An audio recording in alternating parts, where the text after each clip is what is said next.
পারশনাথ পাহাড়, যার উচ্চতা 4479 ফুট। ঝাড়খণ্ডের কিরিটি জেলার এটাই সব থেকে উঁচু পাহাড়, যেই পাহাড় থেকে টোটাল 24টি জৈন মন্দির দেখতে পারা যায়। এবার তোমাদের বলি কলকাতা থেকে কিভাবে তোমরা পৌঁছাবে এই পারশনাথ। কলকাতা স্টেশন, শিয়ালদা স্টেশন, এছাড়া হাওড়া স্টেশন থেকে প্রতিদিনই প্রায় বহু ট্রেন ছাড়া হয় এই পারশনাথ আসার উদ্দেশ্যে।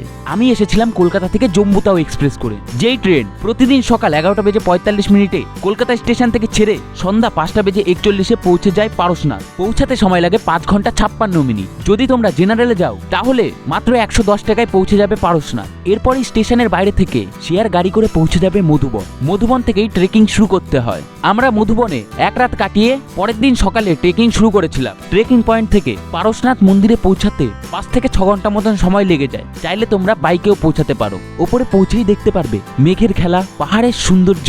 উপর থেকে ভিউটা দেখে সারাদিনের ক্লান্তি নিমেষেই দূর হয়ে যাবে। হ্যাঁ, এটাই মন্দির পারশনাথ।